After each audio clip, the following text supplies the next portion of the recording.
Hey everyone! So I recently got wind that McDonald's Happy Meal toys were going to be featuring none other than Thomas and his friends.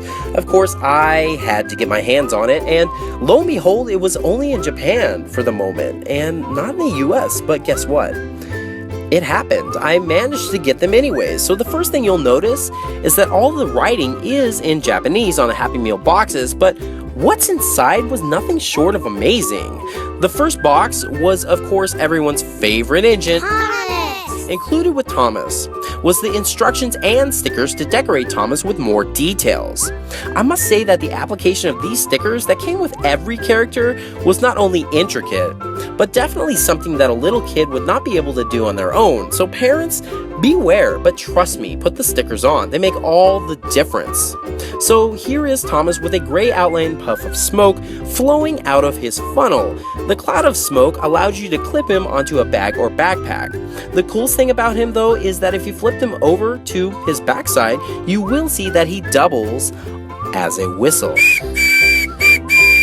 To also top off this Thomas bag tag, you could also add your name to the bottom with the included sticker so that everyone will know he's yours. Up next was Percy! So I definitely would have to say that Percy was one of my favorites. After applying my decal stickers to him, all you had to do is flip him over and lift his bottom cover and out popped a stamp. To apply the stamp, all you had to do is place his undercover bottom on a paper and push his dome. One thing I'm a bit puzzled on is what the stamp says, as it was in Japanese. Leave me a comment below and let me know if you do. The third Happy Meal engine was attached with a cargo holder holding wood. Hidden amongst the wood is a wooden pencil and two stencils fastened under James to create as many stars and train shapes as your heart desires. The fourth engine was on a brown track. The cool thing about this one was that you could detach and stretch out the track to make it into a ruler. I actually believe that some thought went into these Happy Meal toys, as this isn't just another one of those pieces of plastics that is useless. Another thing to mention is how amazing the detail on the faces of these engines are.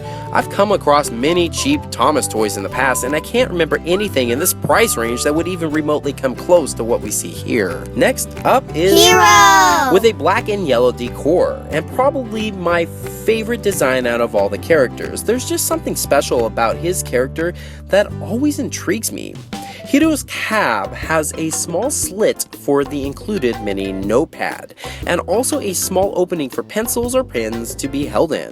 So once again, this item is somewhat useful and actually has a purpose. Finally, the last and final engine was, of course, Thomas again! Another Thomas. This Happy Meal toy included a coach that I'm going to assume is Annie. If you detach Thomas from the passenger coach, you'll find a storage place for erasers or something no bigger than the palm of your hand. Just like the first Thomas, all the Happy Meal engines included instructions and stickers to personalize your engine.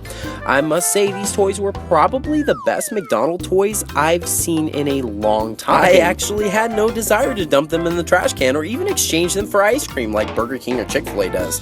The quality was higher than normal, and the fact that these toys were educational, useful, and fun to play with, both my kids and I love them, I'd have to say Sir Topham Hatt would be very happy of his useful engines.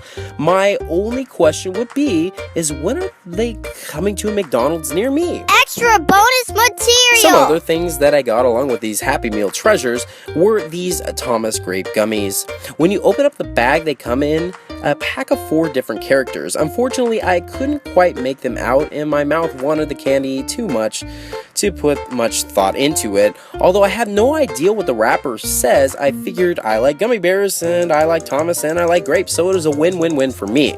Well, when I popped it in my mouth, the first thing that was odd to me was the rice paper that holds them in the container.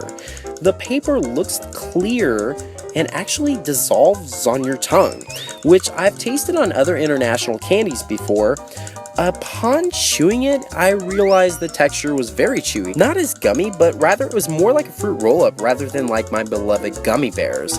It was for sure great, but I was not a fan. Give me a shout out below and let me know if you can decipher who is who. The second candy I tried was another Japanese candy that I've previously did a short review on in my World Market Treasure series. Click the link below to see that video. This candy was pretty much the same as I remembered. Very chalky and similar to a sweet tart, but only in white color without a flavor variety. Pretty much fruity and sour all at the same time. The draw to this is of course Thomas, as he's plastered right smack on the front. The wrapping has been redone here, and that's probably the main reason I'm showing this off. Flavor-wise, it's the same. Not my favorite. If you're interested in this candy, it comes in a plastic tube-like container, and they are connectable. Wow. The third candy I tried was this Japanese-like bubblegum in a 3-pack that included 5 pieces in each pack. The biggest thing you can look forward to on this is the individual wrapping, which has an illustration and an additional activity that you can do. Also, on the outside of each gum pack, there's a 70th anniversary emblem, which has probably been redone for this year to mark that occasion. Now, onto the tasting. This may have looked like gum, but let me tell you, it wasn't. It was more like a gun-shaped piece of candy.